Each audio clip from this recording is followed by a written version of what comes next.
music, or vaudeville, mattered in 1909, films didn't. They were mostly novelties and curiosities. Like the aristocrats, music hall stars would surely be around forever. Not quite. One young Londoner would become the symbol of this next revolution. Charlie Chaplin grew up in Lambeth, South London, and his early life was as grim as anything you'll find in the novels of Dickens. His father deserted the family before drinking himself to an early grave. The Chaplins ran out of money and food, and they touched bottom here at the Lambeth Workhouse, a place built to be scary, designed to be humiliating. Desperately trying to help out the family finances, Chaplin tramped all over Britain as a child performer. He had a go at singing, clog dancing, and a disastrous attempt at stand-up comedy before settling on slickly timed, gag-filled comedy sketches. In early 1908, he had his big break, a contract with the Fred Karno Company. Karno had been a famous acrobat and clown, credited with the invention of the custard pie in the face gag. Now he was head of the greatest comedy troupe in Britain, if not the world. Fred Karno's headquarters here in Camberwell in South London was known as the Fun Factory. It really was a kind of factory. He drove his performers very hard with frantic rehearsal schedules. And if he didn't like an act, he'd stand in the wings and blow raspberries at his own actors. Whenever he was asked, "Who's your star turn?" he'd reply, "My name's up there, and that's enough." Mr. Karno, and who's heard of him nowadays, had a cuckoo in the nest. In February 1908, Charlie Chaplin topped the Karno bill for the first time. In the same year, a young comic called Arthur Stanley Jefferson joined the company.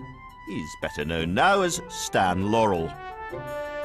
So for a couple of years, two of the greatest comic geniuses of cinema shared shabby digs and performed together all over Britain and the United States. In 1912, Chaplin was spotted by the emerging American film industry and offered a contract with the Keystone Company in Los Angeles. Chaplin had seen some of the Keystone films and he wasn't much impressed. He described them as crude, rough and tumble. But he took the money, it was a lot, and said ta-ra to the Karno troupe. Stan Laurel thought he was making a great mistake. "We all wished him well from the bottom of our hearts," he said later, while secretly congratulating ourselves on possessing a superior wisdom. Even Chaplin didn't really get the movies. "A year in that racket," he said, "and I could return to vaudeville, an international star." In his first movie, Making a Living, Chaplin played a hapless newspaper reporter.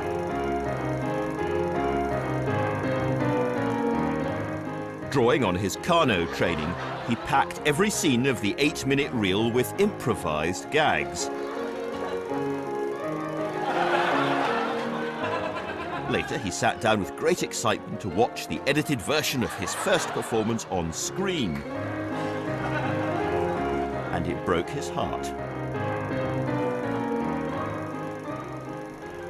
Chaplin's first film performance had been butchered beyond recognition. The next day, he was told to go away and put on some comedy makeup. Anything would do. They were already haphazardly improvising the next film. On his way to the wardrobe, Chaplin said, he decided to put on some baggy pants, big shoes, a cane, and a derby hat.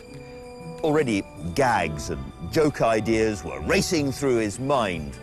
And with the single addition of a small moustache, the tramp was born.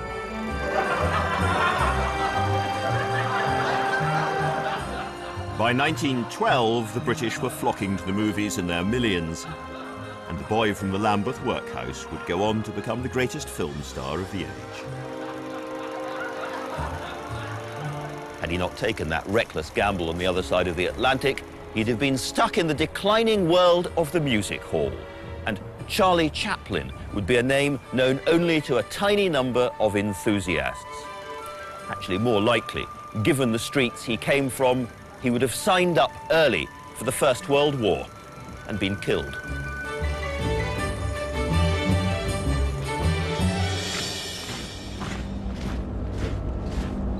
Throughout 1909, British fears about German military expansion grew and grew.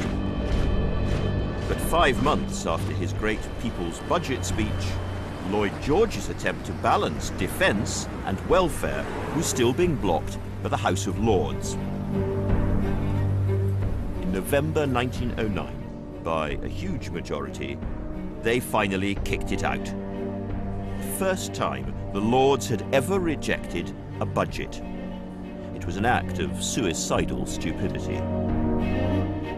And it was Asquith's chance to clip the old buzzard's wings. Under the British system, the Lords would only lose those powers by voting themselves, a kind of political self-slaughter. Not very likely. And so Asquith asked the king to allow the creation of 400 to 500 new Liberal peers. Democracy would swamp aristocracy. Edward VII hated the idea. The man was, after all, a king-emperor. And so to try and delay things, he said to Asquith there'd have to be another special general election first. This concession did not reassure the landed aristocrats. In this chamber, behind gnarled hands where blue blood still flowed, they started to call the king himself a traitor. 1910 would be a year of political turmoil. There would be 2 general elections. The first to break the deadlock on the People's Budget. The second to decide the fate of the House of Lords. The Liberals hung on to power with the backing of 40 Labour MPs and 82 Irish nationalists. The People's Budget was finally passed. Asquith now turned his attention to the House of Lords. His reform bill to cut away their powers of veto wouldn't mean the total abolition of the upper house.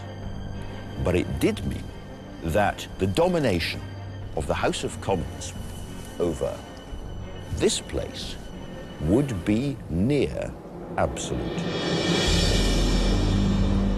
In May, worried old King Edward died.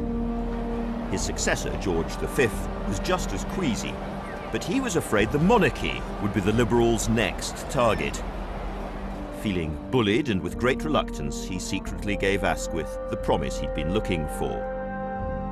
If the government won a second election in December, the king would allow the Lords to be swamped by 500 mass-manufactured Liberal peers.